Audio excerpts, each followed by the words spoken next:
నమస్తే. ఈరోజు హైదరాబాద్ నగరం నడిబొడ్డున కొన్ని పార్టీలు కులాల ప్రాతిపాదికన మారోజు వీరన్న కలలు గన్న సమసమాజ బహుజన సమాజం కోసం, రాజస్థాపన కోసం కొన్ని కొత్త పార్టీలు పుట్టబోతున్నాయి. ఇది తెలంగాణలో అందరికీ కూడా అన్ని రాజకీయ పార్టీలకు ప్రత్యామ్నాయం కావాలని కోరుకుంటున్నాం. అయితే సమసమాజ నిర్మాణం కోసం, బడుగు బలహీన వర్గాల పేదల సమాజం కోసం, మనిషిని మనిషిగా చూసే సమాజం కోసం ఒకనాడు తుపాకీ పట్టి ఈ సమాజం మారాలి, సమసమాజం రావాలని విప్లవంలో పనిచేసి కులవర్గ సిద్ధాంతకర్త మారోజు వీరన్న శిష్యుడు బత్తుల సిద్ధేశ్వర్ ఒకనాడు విప్లవం కోసం పోరాటం చేయడానికి నక్సలైట్గా ఆ రోజు మారిన పరిస్థితి, తరువాత ప్రత్యేక తెలంగాణ సాధన కోసం మొట్టమొదటిగా తెలంగాణలో మలిదశ ఉద్యమంలో వీరన్న తర్వాత తాను తెలంగాణ కోసం ఇంద్ర పార్కులో పెద్ద ఎత్తున ఒక 100 మందితో ప్రారంభమైన ధర్నా ఈరోజు అనేక మంది దాన్ని చేతుల్లో తీసుకొని ప్రత్యేక తెలంగాణ సాధన కోసం కేసీఆర్ అమరణ నిరాహార దీక్ష చేసినప్పుడు కృష్ణ మాదిగతో కలిసి తనకు దీక్ష విరమింపజేసిన మహా వ్యక్తి. తర్వాత బీసీ రిజర్వేషన్ కాంగ్రెస్ పార్టీ ఏదైతే కామారెడ్డి డిక్లరేషన్ చెప్పిందో ఆ కామారెడ్డి డిక్లరేషన్ 42% 42% స్థానిక సంస్థల రిజర్వేషన్ ఉండాలని ఎప్పుడైతే కాంగ్రెస్ పార్టీ చెప్పిందో ఆ 42% రిజర్వేషన్ కోసం అనేక ఉద్యమాలు, బీసీ ఉద్యమాలు, హిందూ బీసీ మహాసభ వ్యవస్థాపక అధ్యక్షులుగా బత్తుల సిద్ధేశ్వర్ ఆ రోజు ప్రారంభించి తర్వాత అంచెలంచెలుగా ఈ ఉద్యమాన్ని 42% రిజర్వేషన్ అమలు జరగాలి అంటే కేంద్ర ప్రభుత్వం 9th షెడ్యూల్లో పెట్టాల్సిన అవసరం ఉందని చెప్పేసి ఆ రోజు ఆమరణ నిరాహార దీక్షలతో మొదలై ఆమరణ నిరాహార దీక్ష ఢిల్లీలో జంతర్ మంతర్ వద్ద ఆమరణ నిరాహార దీక్ష, మొన్నటికి మొన్న గాంధీ హాస్పిటల్లో కూడా దీక్ష చేస్తూ పోలీసులు అందరూ విరమింపచేస్తే అది సంచార దీక్షగా మారి తెలంగాణ వ్యాప్తంగా తిరిగిన ఒక విప్లవ యోధుడు, సామాజిక విప్లవ యోధుడు బత్తుల సిద్ధేశ్వర్ మన మధ్యన ఉన్నారు. ఒక్కసారి రాజ్యాధికార పార్టీ, ముద్దిరాజ్ రాజ్యాధికార పార్టీ, మాల రాజ్యాధికార పార్టీ, మాదిగ రాజ్యాధికార పార్టీ కులాల పేరు మీద కొత్తగా మనం ఎప్పుడైనని భారతదేశంలో ఎక్కడ కూడా లేని విధంగా తెలంగాణలోనే ఒక ప్రత్యామ్నాయ పార్టీలుగా పుట్టబోతున్నాయి. వాటి గురించి ఒకసారి వాటి నేపథ్యం ఏంటి, వాటి సిద్ధాంతం ఏంటి, ఎందుకు ఈ పార్టీలు తెలంగాణలో అవసరం వస్తున్నాయో ఒకసారి తనను అడిగి తెలుసుకుందాం. అన్న నమస్తే. అన్న, తెలంగాణలో మీరు అనేక ఉద్యమాలు చేసిరు. ఆ ఉద్యమాల నేపథ్యంలో ఈరోజు బీసీ రిజర్వేషన్ ముందుకెళ్ళడానికి కూడా మీరు కూడా ఒక కారణమయ్యారు. అయితే దాంట్లో భాగంగానే మళ్ళీ ఒక కొత్త అంశం మీరు తీసుకోబోతున్నారు. తెలంగాణలో ముదిరాజు, మాదిగ ఇలాంటి కులాల పేరు మీద మాదిగ రాజ్యాధికార పార్టీ అని, ముద్దిరాజు రాజ్యాధికార పార్టీ అని పెట్టబోతున్న సంకేతాలు కూడా వస్తున్నాయి. కాబట్టి దాని ఉద్దేశం ఏంటి, ఎందుకు ఈ తెలంగాణలో ఈ పార్టీలు పెట్టాలనుకుంటున్నారు? ఇప్పుడున్న ఈ ముద్దిరాజులు, ఇప్పుడున్న ఈ మాదిగ కుల సంఘాలు మరి ఆయా వర్గాలకు న్యాయం చేస్తలేవా? ఎందుకు ఇవి పెట్టాలని ఒక నిర్ణయం తీసుకురానా? ముందుగా హిందూ 9 న్యూస్ వీక్షకులకు అందరికీ ఉద్యమాభివందనాలు. నా పేరు బత్తుల సిద్ధేశ్వర్, ఇంతకుముందు సోదరుడు చెప్పింది.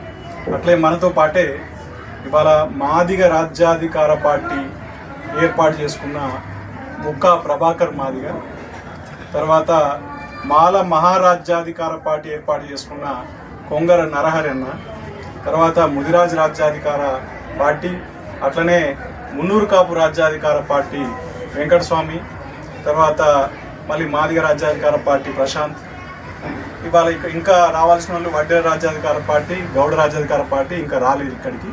కానీ ఆల్రెడీ ఏర్పాటు జరిగినాయి, ఇవి ఆవిర్భావం అయినాయి. తర్వాత ఇవి రేపు తెలంగాణలో నిర్మాణ దశగా వెళ్తున్నాయి. ఇది చరిత్రలోనే ఒక మూలమలుపు.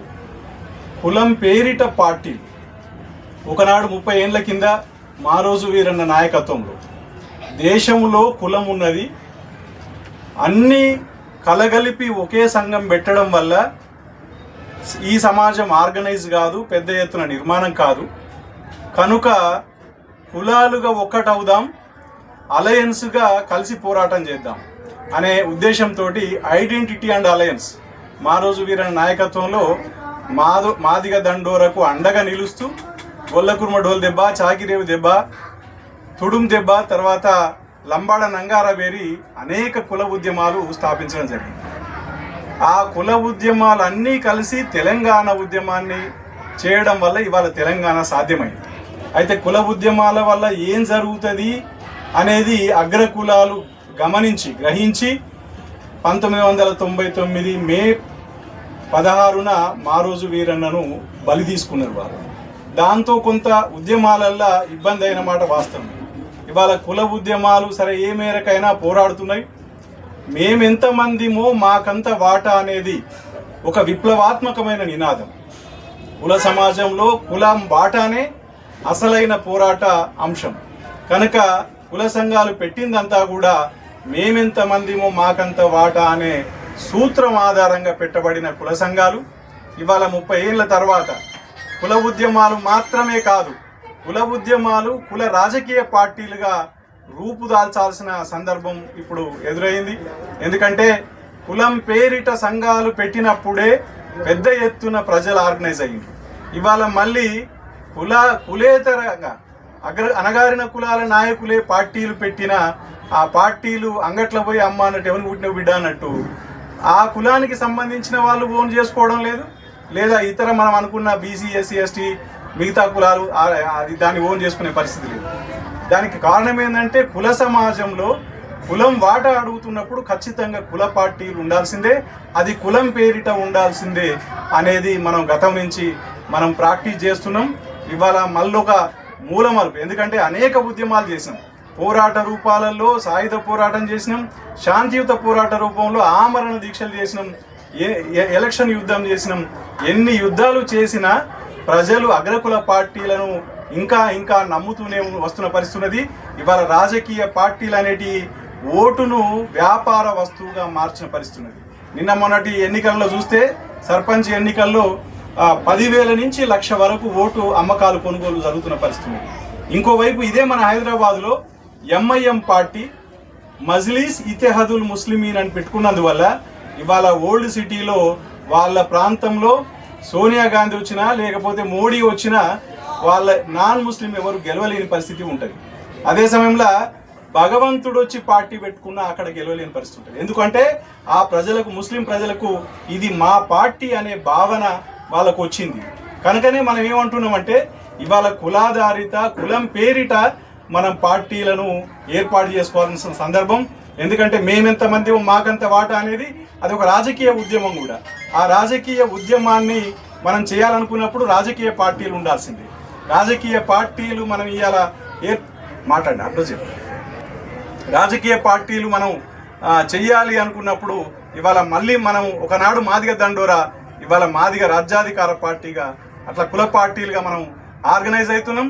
అదే సమయంలో ఇది సమాజాన్ని చీలుస్తుంది. అంటే ఒకనాడు కుల సంఘాలు అన్నీ కలిపి బహుజన్ మహాసభ ఎట్లయితే ఏర్పాటు చేసినామో ఇవాళ ఈ కుల పార్టీలన్నీ కూడా ఐడెంటిటీ రాజకీయం, ఆత్మగౌరవ రాజకీయం, అట్లనే అలయన్స్ ఏర్పడడం కోసం ఇవాళ అగ్రకుల పార్టీలు కూడా ఒక అలయన్స్ గానే ఉంటున్నాయి. మీకు తెలియంది కాదు, ఎన్డీఏ కూటమి, ఇండియా కూటమి అన్నీ కూడా వేరు పార్టీలే, కానీ అవి అన్నీ కూడా అగ్రకులాల నాయకత్వాలలో ఉన్న పార్టీలే దాదాపుగా. కనుక ఇవాళ ఈ కుల పార్టీలన్నీ కూడా ఒక అలయన్స్గా ఏర్పడి సోషల్ జస్టిస్ అలయన్స్గా రేపు రాబోయే ఎన్నికల్లో పోటీ చేయడానికి ఇవి సిద్ధమవుతాయి. ఇది మాత్రమే ఈ దేశంలో పరిష్కార మార్గం అనేది వీరన్న ఆలోచన విధానం ప్రకారం మనం చేస్తున్నాం. కాబట్టి ఈ పార్టీలను ఆయా కులాలు, మాదిగ రాజ్యాధికార పార్టీని మాదిగలు, ముదిరాజు రాజ్యాధికార పార్టీని ముదిరాజులు వాళ్ళు ఆ జెండా కింద వచ్చి ఇవాళ మనం పోరాడితే తప్ప ఇవాళ ఆర్థిక కొనుగోలు ఓటు కొనుగోలు మనం అడ్డుకోలేని పరిస్థితి ఉంటుందని చెప్పేసి భావిస్తూ మనం అటువంటి కార్యక్రమాన్ని చేస్తున్నాం. మన ఆఫీస్ ఇక్కడ బేగంపేటలో తీసుకోవడం జరిగింది. కాబట్టి ఎవరైనా వారి ఆ కుల సోదరులంతా కూడా వారి నాయకత్వాన్ని వారి పార్టీ నీడన ఒకటి కావాలని చెప్పేసి మాదిగ దండోరని ఎట్లయితే 10 లక్షల మంది మాదిగలు హైదరాబాద్కు వచ్చి ఎట్లయితే విజయవంతం చేసుకున్నామో ఇవాళ మాదిగ రాజకీయ ఉద్యమాన్ని, మాల రాజకీయ ఉద్యమాన్ని, మిగతా అందరి ఉద్యమాల్ని కూడా అన్ని కులాల ప్రజలు సొంతం చేసుకోవాలని చెప్పేసి కోరుకుంటూ ఉద్యమాభివందనాలతో నమస్కారాలు. ఇది ఇప్పుడు మన మధ్యలో వెంకటస్వామి ఉన్నాడు. అంటే బీసీ ఉద్యమాన్ని వెన్నంటూ ఉంటూ బత్తుల సిద్ధేశ్వరన్నకు తాను ఎప్పుడు కూడా అండగా ఉంటూ బీసీ ఉద్యమాన్ని చాలా రోజులుగా లీడ్ చేస్తున్నాడు తన వెనుక ఉండి. ఒక్కసారి ఈ రాజ్యాధికార పార్టీల విషయంలో తన ఏమనుకుంటుండో ఒకసారి ఆయన అభిప్రాయం కూడా అడుగుతాం. వెంకటస్వామి అన్న, మీ అభిప్రాయం ఏంటి రాజ్యాధికార పార్టీల విషయంలో? నమస్తే అండి. హిందూనైన ప్రేక్షకులకు నమస్కారం. మరి గత 5 సంవత్సరాల నుంచి కూడా అన్ని కుల సంఘాలు గమనించడం, కుల సంఘాలు కుల మీటింగ్లు పెట్టినప్పుడు తండోపతండాలుగా ఎవరు డబ్బులు ఖర్చు పెట్టకుండా వస్తున్నారు. కాబట్టి మరి ఎన్ని రోజులు సిద్ధాంతకర్తలు ఎన్ని ఆలోచించినా ఎన్ని సంఘాలు చేసినా ఏ పార్టీ బొమ్మ బోర్సు 2 పార్టీల వల్లనే వాళ్ళకు అమ్ముకోవడం జరుగుతుంది. కాబట్టి మరి బహుజన రాజ్యాధికారం రావాలంటే ఖచ్చితంగా కుల పార్టీలు ఏర్పడాలి అని ఖచ్చితంగా మన నేషనల్ అధ్యక్షులు హిందూ బీసీ మహాసభ బత్తుల సిద్ధేశ్వరన్న చెప్పడం జరిగింది. ఆ సిద్ధాంతాన్ని చాలామంది తండోపతండాలుగా దాన్ని ఏకం చేస్తున్నారు.